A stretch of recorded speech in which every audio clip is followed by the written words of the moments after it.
WCEG talkradio.com. Check us on Livestream tab and watch us on Smart TV, Roku, Facebook, LinkedIn, and the WCEG Network. I'm William Bill Edwards, and I will be your host for Wisdom Wednesdays. For the next hour, I am very pleased to have a very special guest, a very dear friend, Mrs. Dana Lemons, Congressional District 9, State Department of Transportation member. How are you doing, Dana? Good evening. Good evening, Bill.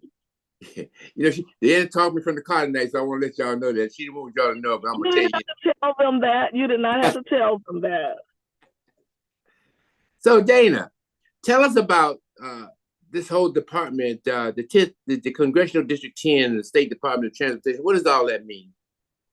So, first of all, I actually represent the 13th Congressional District. Okay. And for those of you who are not aware of how the Department of Transportation operates, the Department of Transportation is one of the state departments within the state of Georgia.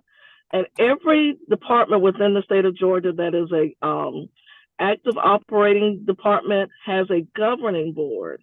And for the state of Georgia, the Department of Transportation Governing Board is called the State Transportation Board. Currently, there are 14 members of the board. Each member represents a congressional district. And we're actually elected by members who serve in the House, the Georgia House, or the Georgia Senate within that congressional district. So if any of their representative district or their Senate district sits within the congressional district, they get to nominate and vote on the transportation board member that represents that district. We are elected every 5 years. Our terms are 5 years. And we're elected by members of the Georgia House and the Georgia Senate in a caucus, a special election to determine who that person is. Mm-hmm. Well, before I get that far, I got to ask you, tell us a little bit about Dana Lemons, and then we'll find out how you got to the District 13. But tell us a little bit about Lemons. So Dana Lemon is actually a funeral director by trade. My mom and my father, they started W.D. Lemon Funeral Home in 1959. In February of next year, we'll actually be celebrating 65 years. They started this business on the south side of Metro Atlanta in Henry County. And in the 70s, we added an addition and moved to Clayton County. So we have facilities in both Henry and Clayton County. I work with my siblings. My mom and my dad had 7 children. So I work along my siblings and my nephews in this business where we serve the Southern Crescent. So I've been doing that for over 25 years now, having grown up in Henry County and McDonough, Georgia. Well, y'all was almost as good as the Edwards Funeral Home, right? I'm not going to compare us because we serve different communities. How about that? Good. Listen, when you talk about the District 13 Congressional District, who is that? So the 13th Congressional District for Georgia that I represent is the same as Congressman David Scott District. Okay. So I represent portions of Henry County, mm-hmm. Fayette County, Clayton County, Fulton County, Cobb County, and Douglas County. So the district sort of dips and it comes back up and then it goes out west. Mm-hmm. So how often do you meet? So our board meets for 2 days every single month. In fact, our board meeting was held today. Uh-huh. We meet for committee meetings on Wednesday. And then on Thursday morning, the third Thursday of every month, we meet in Atlanta for about 2 to 3 hours every month. So because of Thanksgiving, of course, we moved the third Thursday meeting up a week. So our meeting will be held on tomorrow so that we don't conflict with Thanksgiving. And in December, it'll be moved so we don't conflict with Christmas. But in general, we meet the third Thursday of every month, usually in Atlanta, to vote on and discuss all the projects, programs, and everything else that the Department of Transportation is doing. We're actually, Bill, a working board. And so we come and we have to actually review the projects that are being proposed to construct. We have to review the different programs that the department is trying to implement. We have to approve the budget. Currently, our budget's a little bit over $3 billion annually. It's a combination of federal funds and state funds. We have to approve the budget, and we have to basically be the oversight for the Department of Transportation. What does that process look like, Dana, prior to getting to you? I mean, how is a project, where does it begin? How does it finally get to you for approval? So with, for the federal dollars that we get, the federal government basically says the community must be involved in the process for selecting projects.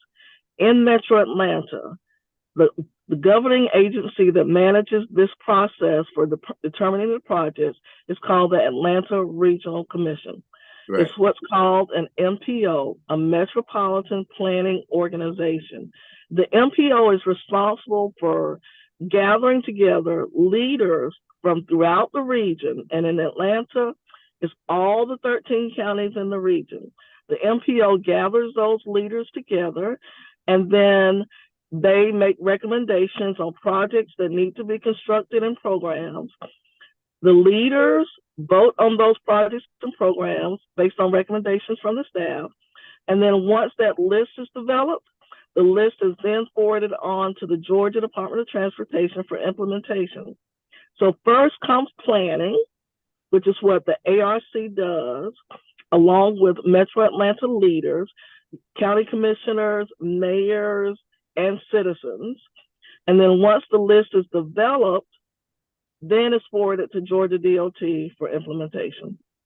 Yes, we've had, go ahead. So Bill, many of your audience has probably seen, you know, the signs alongside the road saying, we're gonna have this meeting to talk about these projects here.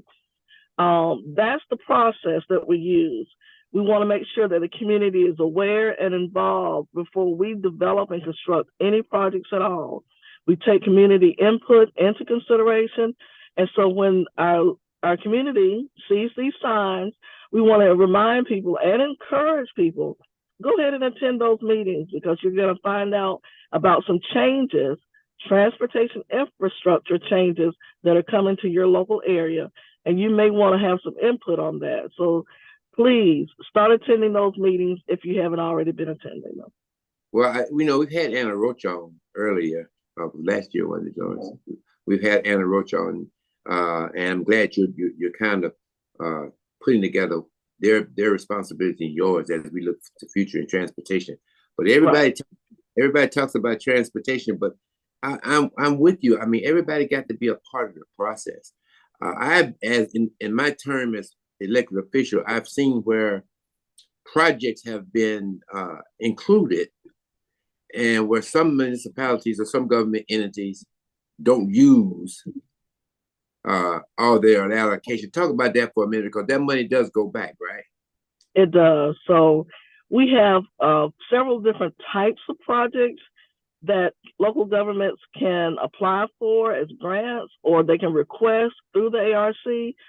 And those projects, it takes, for the most part, it takes a minute for those projects to develop.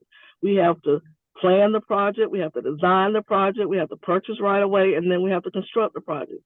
Over time, those projects can be moved or changed by local elected officials. We don't like for local elected officials to do that, but we do understand that priorities change. But when that process is followed, it could take anywhere from a year to 7 or 8 years for us to be able to complete a project. And so, yes, we take a little bit of time. I won't say a long time, but we take a little bit of time in order for us to get those projects to construction. It's not quick, but we have a process that we have to go through. And much of that process is mandated by the federal government when we're using federal funds. So am I to understand that if you have a grant writer in a municipality, you can apply for the funds, but it's a whole lot better if you go through ARC? Is that what you're saying? Well, most of our projects, yeah, it is better to go, if not through ARC, collaborate with ARC, because ARC sometimes knows the process as well as has relationships that can help ensure that we get approved for the grants and we're awarded the grants. It's a lot easier when we're collaborating together, Bill, and working with the other agencies that are responsible for transportation than trying to do things on our own. We see a lot more success in winning grants and being awarded funding when we work together collaboratively like that. I know also that a lot of the municipal governments get a lot of flack because they want things to be done on roads that say SR in front of it. So make my people aware of, there are certain obligations for state roads, and of course you have your own municipal highways and interstates. Right. So, yeah. So I'm used to people telling me about national highways, but that's a state road. Yeah. So Georgia Department of Transportation is the owners of all of your state roads, state highways, and your interstates. And so whatever happens on those infrastructures, we're responsible for. So whenever you want to do anything on any of our state roads, state highways, or interstates, you have to go through the Georgia Department of Transportation. We are governed by the agency that's providing the funding. So if we're going to be using federal dollars on a project on a state road or interstate, we have to follow their guidelines on how that process has to work. If we're going to be using state funding, the process is not quite as strict. But yes, whenever you want to do any kind of changes, whether it's a driveway, a traffic signal, a stop sign, a new lane, any kind of changes, adding traffic signals, or even just making any kind of infrastructure changes to any of our state roads, state highways, or interstates, you must go through Georgia DOT, and we must follow the process for the funding agencies that's going to be constructing that project. My concern has been, a lot of communities, municipalities are identifying what is called nodes now, especially commercial nodes. To me, when you identify a commercial node, the first thing you should do is get prepared for the oncoming economic development. And that doesn't always mean just the buildings. That usually means roads, that usually means the sewer and things of that nature. I'm seeing that a lot of construction is going on before those things are taken care of. And what's going to happen is, you're going to have people calling the state saying, well, we can't get through. The road is just congested. Are you communicating with municipalities on issues of transportation studies and things like that, so that we want economic development, but we want it to flow? So, Bill, one of the most important things that any local government can do, whether it's a municipality or a county government, is to have a comprehensive transportation plan. First, they need a comprehensive land use plan. Right. The land use plan talks about the types of infrastructure that's going to be on certain areas of property. So you might have a land use plan that shows where you're going to have green space, parks, where you're going to have residential development, commercial development, industrial development.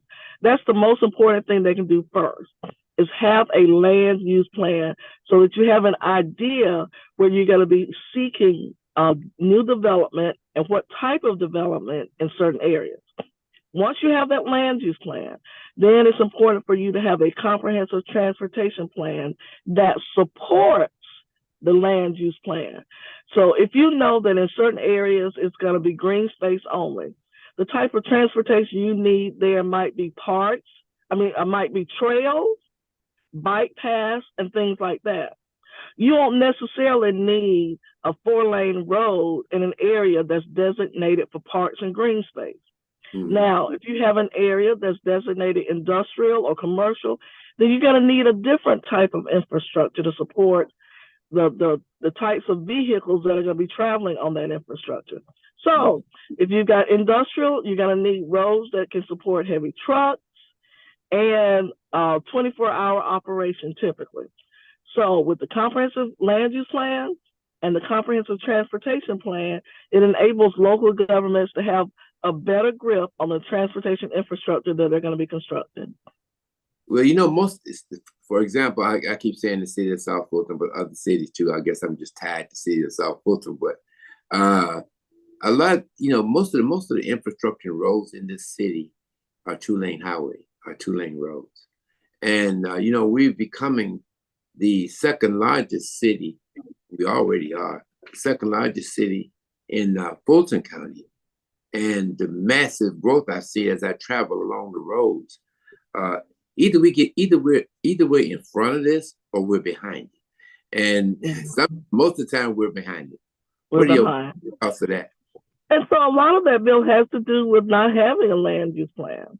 I'm not sure if any of the local municipalities in Fulton County have a comprehensive land use plan. A lot of times when new development is coming to our community, we're so excited about that new development. Right.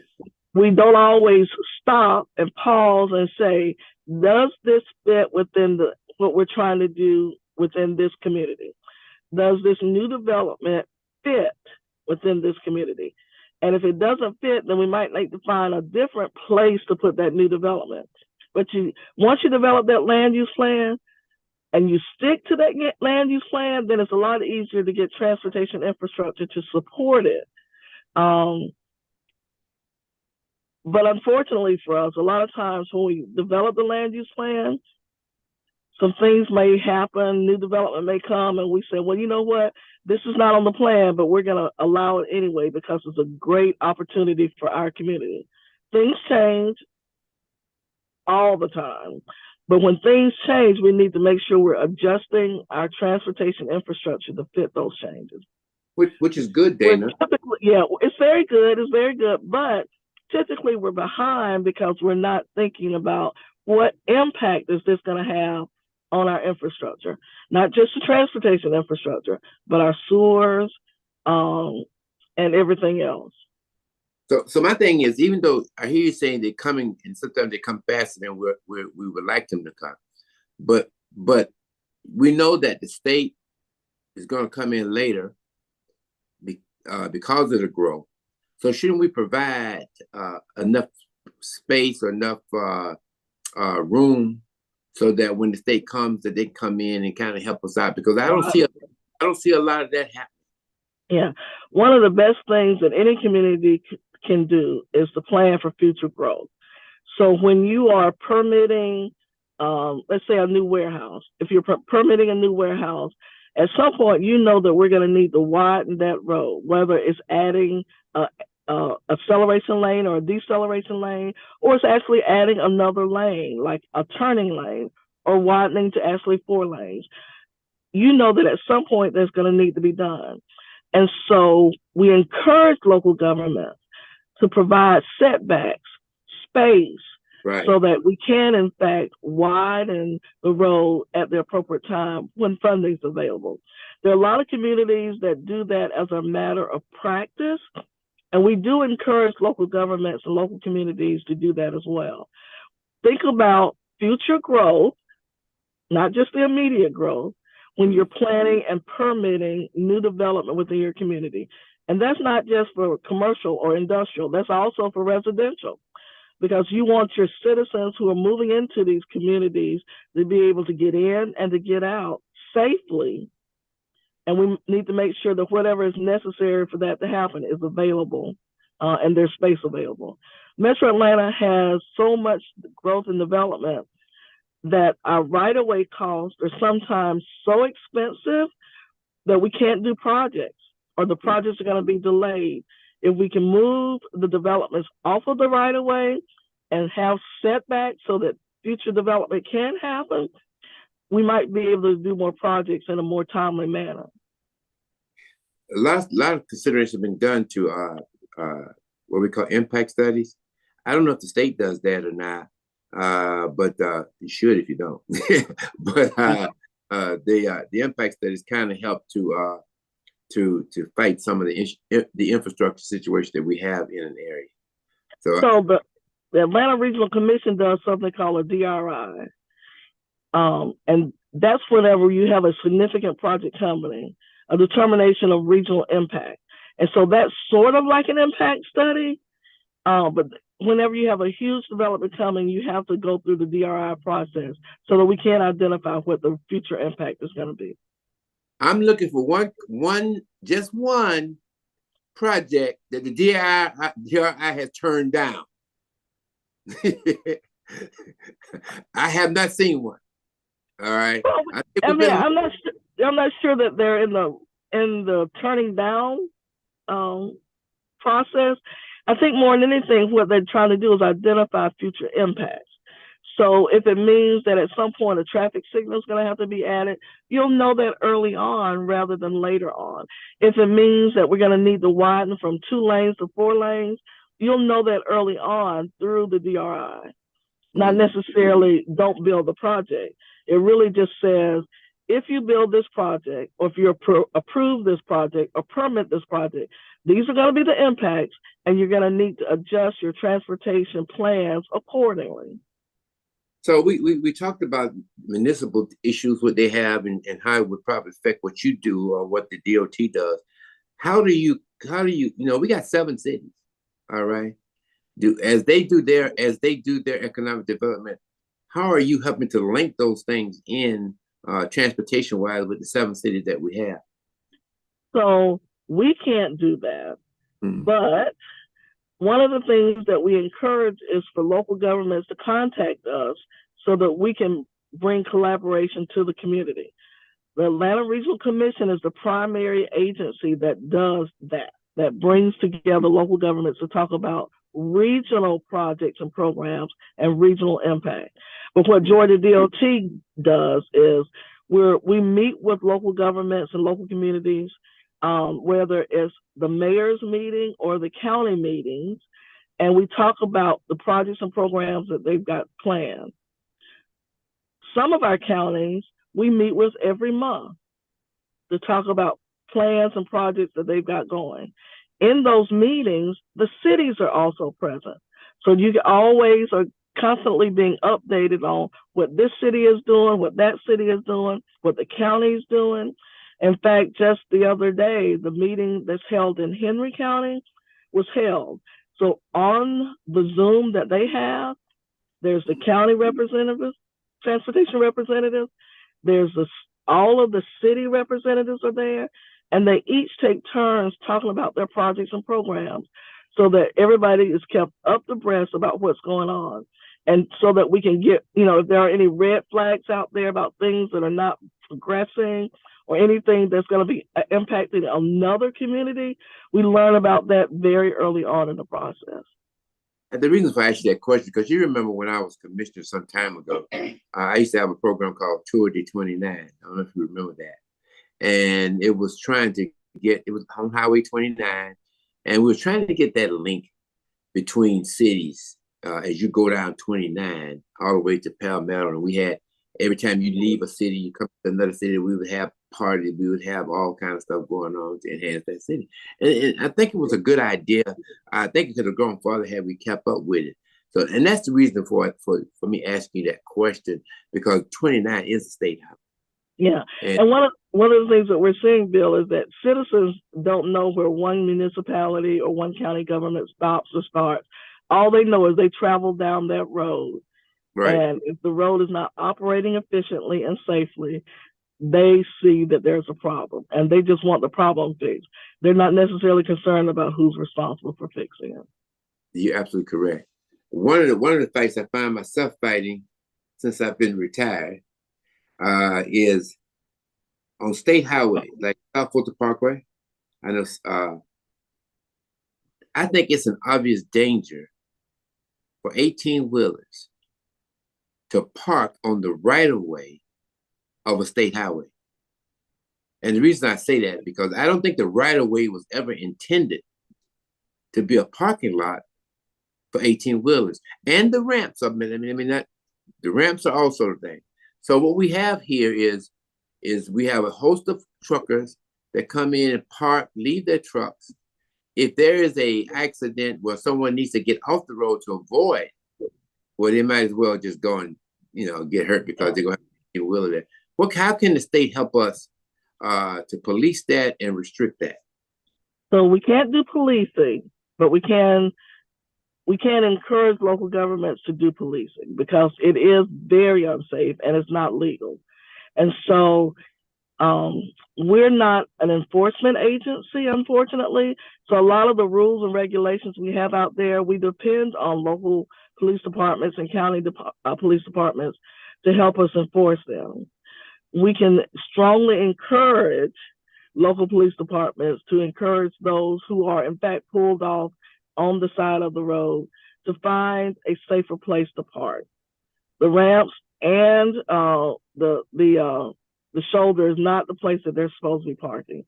And when you see that a bill, I encourage you to let us know that so we can, in fact, send those who can do the enforcement in those areas. We can't do the enforcement, but we can send those who are responsible to do the enforcement. And you can call too. Community citizens can call and say, I'm seeing that there are 15, trucks parked along X, Y, and Z road. Can y'all do something about that? Because it's very unsafe. We're challenged because when truckers when they reach their limit, they have to stop. And we're challenged because there may not be enough truck stops and places for them to stop and rest and get that required number of hours of rest before they can get back on the road. We're seeing more and more and more places being built throughout Metro Atlanta so that truckers can, in fact, pull off the road safely, park, get the rest they're required to get, and then get back on the road. But we don't have enough right now to fit the demand that's out there. Some places I see, though, on state highways, there is the no parking on the shoulder type sign. I'm about to make a request, right? I'd love to see some of those on South Florida Parkway. Here and there, just the P with the little thing across that says no parking. Yes, sir. Because I call, and it's interesting to call because, I know Chief Jones, I know Chief Meadows, I know Chief Rogers in College Park. And the thing about it, when I call these guys, they're more than willing to get that truck off the road. But here's the interesting thing. When you come off of Roosevelt Highway and you take the ramp onto South Fulton, guess what that is? That's the city of College Park. I would have had no idea until and talking to Connie, that is the city of College Park. So I told Connie, let's have somebody come through there at 11 o'clock at night or so, and then you can see the trucks that's there. But as a citizen, I've been calling, raising a little sand here and there. Yeah. And again, it's often hard to know where one municipality starts and the other one stops in order for you to get the appropriate support that you need. It's amazing. But keep calling. Yeah, right. Well, anyway, let me talk to you about one of our major thoroughfares, and it's a state highway. That's Roosevelt Highway. I know we have an imminent thing where we're trying to build a roundabout there on Washington Road. Can you talk to me about that, where we are on that? The Washington Road. We are still we're not there yet. We still got a little bit of right of way and design work to do on that project. And our challenge, though, Bill, is as we approach the winter season, a lot of the projects will slow down, right? Because the temperature will be a little too cold for us to be able to finish a lot of these projects. And right. So you may not see a lot of work being done between now and March, but as the temperatures start to go up, we'll be ramping up again to start finishing some of these projects that we weren't able to finish before we got to the winter season. And so we still got a little bit of work to do on that project with right of way and design. But as soon as we're done with that, we'll be starting to construct. I don't have the actual dates for that project, but I will follow up with you and try to get you some dates. But Bill, you know, whenever we give dates, there are always caveats to the dates that we give, because anything can happen whenever it comes to building roads and bridges. And I'll give you an example. We found out the other day that a project that we're going to be building or scheduled to build, there's actually a designated floodplain in this area that we were not aware of. And so the project is now going to be delayed between 6 and 9 months, because there's a process that the federal government says you have to go through whenever there's a floodplain in a particular area that you're getting ready to widen. And so we have to go through that government process before we can continue on with the project. So I say all that to say, whenever we give dates, we're giving our best estimate of when the project is actually going to be constructed. You're not talking about the area around Buffington Road, are you? Well, when you think of Buffington Road, since you're thinking of Buffington Road, I actually have notes on that particular project because, well, you know, I had to get the notes on that because I'm not as familiar with that one. But it's a significant project, and it's a very, I mean, we're talking about close to $38 million for that particular project. Mm-hmm. The project is started. We're widening Buffington Road to 4 lanes, and we're adding turn lanes from Royal South Parkway to Chase Lane. And so GDOT was the actual sponsor of this project, not a local government. So we acknowledged that this project needed to be constructed and that it needed to be widened. The total cost, as I said, is about $38 million. The overall completion date we're looking at now is late summer, early fall of 2026. The contractors started clearing in August, and they're moving forward with the project. Yeah, you're going to come pretty close to the property lines of the shopping centers in that area, based on what you're cutting, the trees you're cutting down now. So I know it's a massive project. So let me ask you this. That's great. I love to hear that. But how is that going to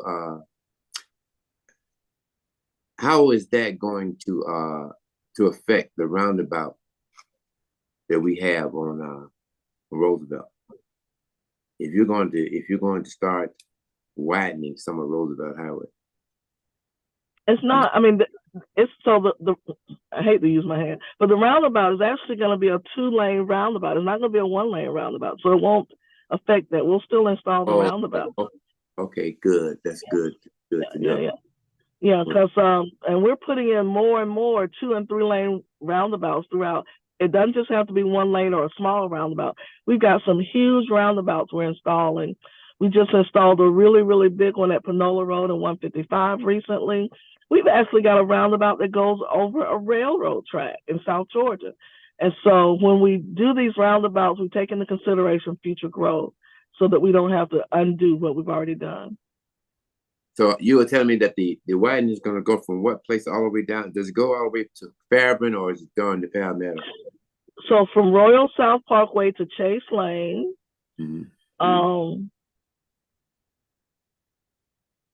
Sable Chase Lane. I said Chase Lane. So that's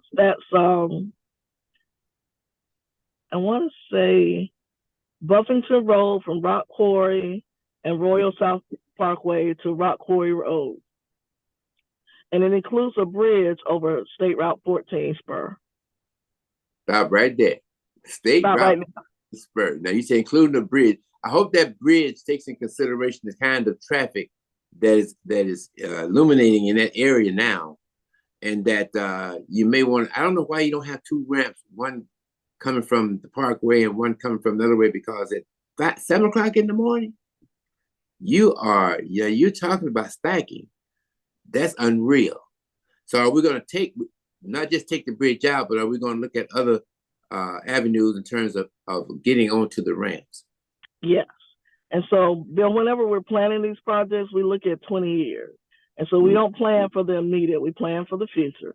So yeah, when we design these projects, that's the intent.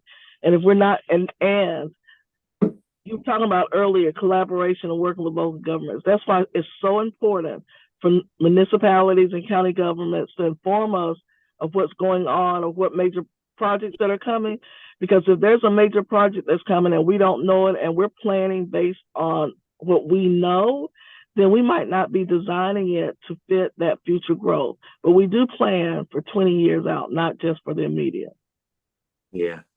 Well, let's talk about some of these traffic signal issues that we have. Sometimes I think that we could avoid a lot of stuff. Give you a classic example. When you go to Stonewall Tail all the way out to Campbell's Road, now you're doing something there, but I don't know if a traffic light would have probably worked better.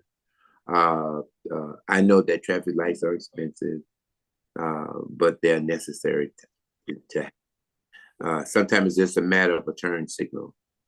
Do we look at that because of the growth, the potential growth that's coming out? Do you as DOT say, well, maybe we need a turn signal here, or maybe we're going to have a traffic light here? Do you do that? There's an assessment for that? So for anytime we're making changes like that, we always have to do a traffic study. And that study really analyzes the volume of traffic, the time the traffic is coming through, the type of traffic that's coming through, whether it's cars or trucks. And so all of that goes into consideration when we're doing a traffic study. If there's seasonal changes to the area, all of that comes into consideration. And then part of the traffic study is to identify the best solution.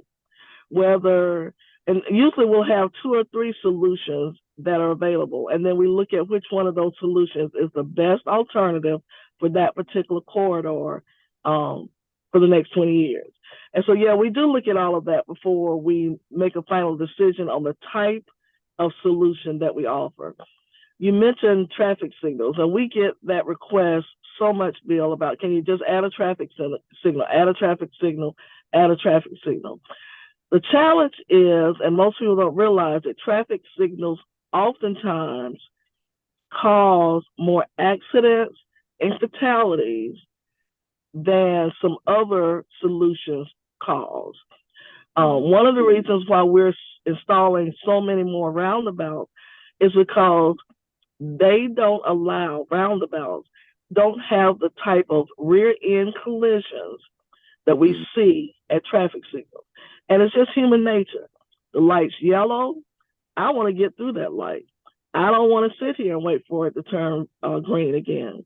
So I'm not only going to go through the light, but I'm going to speed up when I go through the light. So when the accidents occurring at intersections at traffic signals, a lot of times the accidents are worse than if they were coming through that intersection in a roundabout where they have to slow down in order to get around the roundabout. So we look at all the alternatives before we make a final determination. And we do that because we do those traffic studies. You talked a little bit about Roosevelt, and I know they're doing some stuff out there. I can see the construction and taking down of the trees. I see that's coming. You keep talking about those trees, Bill. I just thought I'd make a statement. But anyway, did you tell me how far that's going down? What they're doing on Roosevelt now? But because Roosevelt and Buffington right now, you got environmental stuff going on down there, holding the stuff back and all that kind of stuff. How far is that going to go down? It says something here. Let me see if I can get the link for you. But that should have been part of my notes.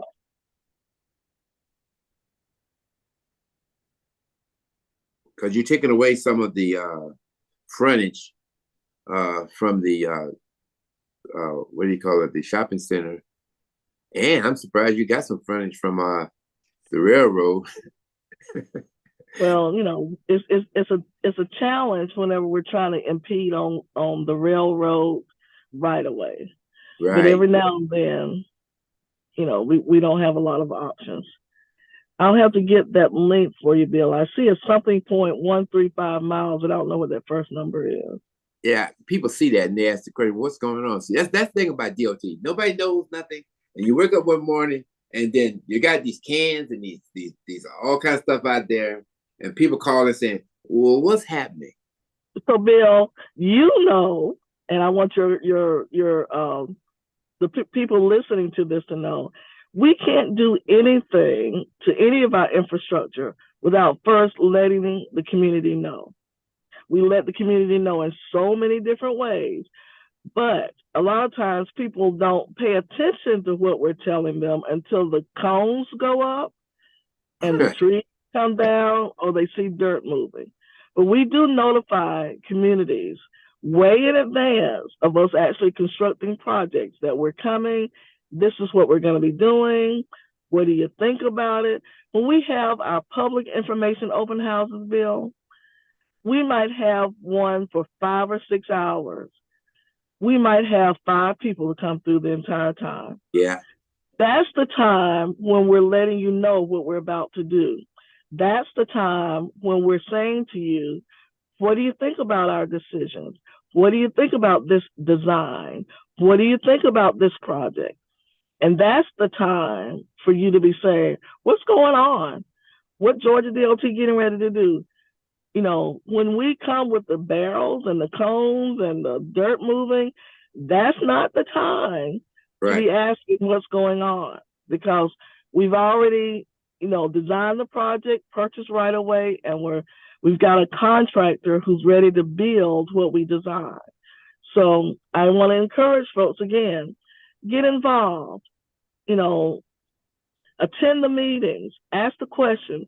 The Georgia DOT website is a wonderful resource for information. You can find out about any project out there. You can put in addresses and find out what's going on in the communities. So if you have questions, you can always reach out to me, just like you do. Or you can go to our website and do a search and find out what's going on. And if you got it's dot.ga.gov, dot.ga.gov. Mm-hmm. Mm-hmm. dotga.gov. Yeah, I heard the joke with about like I do. I understand. That's just what I do. I call you. But anyway, and the thing about, if there's ever anything that's going on Roosevelt Highway is very, from East Point to Palmetto, each one of those areas have their own little kind of identification. Mm-hmm. Some of them are more congested. You got the side in College Park, you got parking along the side of Roosevelt and things of that nature. What bothers me is that as I shop and do things in all the cities, right? And some of the cities are becoming so congested with the lack of parking. I think that, in my opinion, I think that if College Park was to put up a four stacked garage, four-story garage, garage, they'd be millionaires before nightfall. But we have to take in consideration, and then those cars, the way the angle parking. Mm-hmm. It's very dangerous. Very, very dangerous. It's very dangerous, yeah. And I can say I come through there just about every night from College Park. And I have to really, when I get into downtown College Park, I have to really slow down. When I get into downtown Fairburn, it's a lot better because, Fairburn shuts down at dark. I'm just joking, Fairburn, don't call me. But when you look at that, and more people now are doing these things in the cities, like music in the park and, wind down Wednesdays, Fridays, and Thursdays. And so that's going to become very interesting as the years go by, as to how we can be able to help that. I don't know whether we need a central garage, maybe something the state can do. I don't know. So, Bill, one of the challenges in these local governments and their, development authorities and their development offices have, the challenge is, how do you maintain the personality of that community while still, accommodating the growth and the development? it's a huge challenge, not just for those areas within South Fulton, but all over the state. We have some beautiful cities throughout the state, and they all have their own individual personalities, just like you were talking about. Mm-hmm. But all of them are experiencing tremendous growth, and it's a struggle to try to figure out what's the best solution to manage the growth while still maintaining that unique personality of that community. And so as the elected officials and the leaders of the community are having conversations, we invite them to invite Georgia DOT to be in on the conversation. Because when you bring us in on the conversation, we've got transportation professionals who not only seen what works within Georgia, but many of them have seen what works within the United States. And we might be able to come to you with some solutions that will enable you to accomplish what you're trying to do. Again, maintaining the personality of that community while accommodating the growth, both residential and commercial. On that note, everybody's doing a lot of what we call living community initiative. Yeah. Yeah. And how involved are you all with these particular projects? I know they get consultants to come out and paint this beautiful picture about what it could be. How involved? Because I know one's going on right now. LCI was going over on our national highway. How familiar are you all with that, and what has been your part in it? So when communities get LCI, one of the things that they encourage to do is to include the transportation infrastructure in their study. So the first phase of any LCI is just planning and studying. And basically, you're thinking about, what do you want to do in this area? How do you want it to look, and how do you want it to operate? So while people are thinking and planning, Georgia DOT is a part of that conversation. The consultants will bring us in, especially if there's a state road or state highway involved in the project. But the very first phase is simply a study to ask the question, what do we want to do? How do we want to do it? And how can we get it done? Who needs to be involved? And where do we get the funding? And so it's an extensive process. It's a very expensive process too. But once you finish that process, the next phase, of course, is actually constructing it once you find out what you can do and how it needs to be done. I'm so glad you said that, because I could also remember in my career getting some pretty nice notebooks on LCIs all around the county. And they made nice decorations for my counter, but for my bookcase. But at the end of the day, it was the implementation that was the problem. It's important. Yeah. You got to find out where the money is coming from, and then how you going to do it. So that's important. I'm glad you said that. There's a little place over on Welcome On Road and Roosevelt. It's called District 7 Department of Transportation. And people always say, then, what the hell goes on in there? What is that about? So within the state of Georgia, we divide the state into, for transportation purposes, for Georgia DOT purposes, we divide the state into 7 districts. Mm-hmm. In Metro Atlanta, the district is District 7. And the local district is the one that has a more intimate knowledge of the projects and programs that we are building and constructing. Mm-hmm. We divide the district down further into what we call areas. So we'll have an area office here and an area office there within that district. And those areas, because the community is so large, again, have a very intimate knowledge of what's going on within that area. And so that's what that is. That's one of our offices where our engineers and our staff, they work and operate from for that area. And these men and women, sometimes they're project managers, sometimes they're engineers, and they coordinate with what's going on downtown in our primary office in Atlanta, downtown. But they, again, have intimate knowledge of the projects and programs that are planned for the area. And they're the ones that are boots on the ground, to watch and know what's going on and to make sure the projects are progressing. Good. So let me leave you with the last question. I got a pothole on a state highway. How do I get it fixed? I don't have one right now. I'm just being facetious, but I know. Yeah. People always talking about, well, they got a pothole on the state highway. To expedite that, what do they do? So the best thing to do is to call 511. Mm-hmm. So 511 is the number at our Transportation Management Center. It reaches there. You can call 511 to find out about congestion, accidents, incidents, and to report potholes.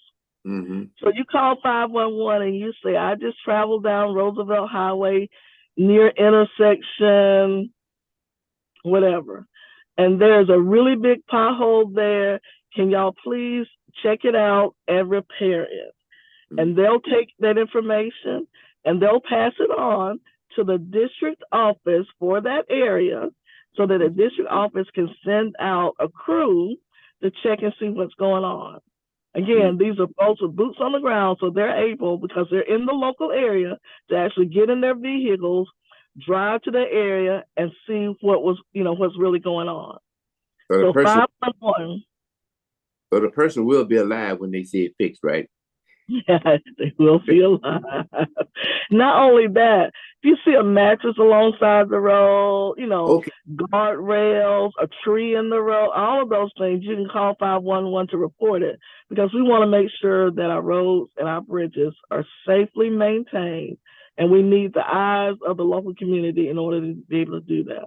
Well, I'm still trying to get over the fact you took my trees out of the middle of the parkway and you put up this wire that's always down. You're always having to come out and fix it. But that's okay.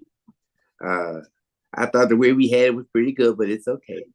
It's okay. Well, Bill, one of the most important things that Georgia DOT expects with any of our infrastructure is safety. Mm-hmm. And we know that the bigger the trees are, when there's impact to those trees, the trees win and the community loses. And so we want to keep the trees as small as we possibly can, yet allow there to be beautification in areas where there's possible accidents. And so as long as the trees are small, Bill, then we can leave the trees. But once they grow to a certain diameter, we have to remove the trees in order to maintain a safe traveling area for the public. Just going to say that I told you all what the trees were going to be when you put them out there, but that's okay. I'm all right. You got your little wire fence up that's down every 3 or 4 days. As long as you keep fixing it, I'm fine. Yeah, that's the challenge. People go across it and we have to put it right back up. Yeah. Well, we got a lot going on, transportation with Marta and everybody. We're looking at, bus transportation as opposed to train, rail. Mm-hmm. And, and I think Southpost is going to play an integral part in that. I think that, the Parkway, and then I think there's Roosevelt Highway and Old National are all going to play integral parts in that development. So, but I want to appreciate you for coming on today. You're still my friend after this conversation. Well, Bill, I still want to just remind folks that we can't do this by ourselves, and we won't do this by ourselves. Yes. And if you're not getting the support that you need, please reach out to us. The answer won't always be yes, but at least we can have a conversation and try to come to a compromise or an area that we can agree as far as when it comes to transportation solutions, because no one person has all of the answers. And if we work together on this, we can figure this thing out so that everybody has a good quality of life and that they're safely traveling on our roads and our bridges. One thing you said of utmost importance, and that is, if you're not part of the solution, you're part of the problem. Correct. And when you have a meeting, people need to be a part of the process.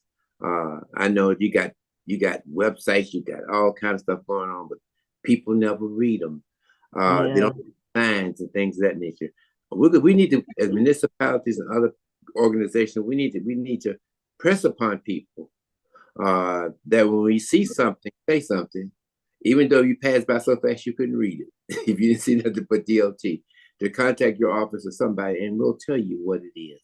What's going on? Yes, I really appreciate you, dear. Like I said, you're still my friend. You know, we're gonna be friends to the end. Till the end. So we got to get together one evening, have lunch or dinner or something. And I appreciate you coming on with us. And also, let me thank the DOT for the great job they are doing. I mean, we're not here to bash nobody. Without the DOT and what they do each and every day, that we could not achieve some of the things that we want to achieve in our municipalities. I just want to remind everybody that the topics and opinions are those of the show host and guests, and not WCEG Network. I want to thank you all for all your support. And remember, as I always say when I leave you, in all you're getting, just get an understanding. Thank you so much, Ms. Lemon. I appreciate it. Happy Thanksgiving. Happy Thanksgiving. You know my number. I'm available for dinner. Thank you for having me, Bill. I appreciate you.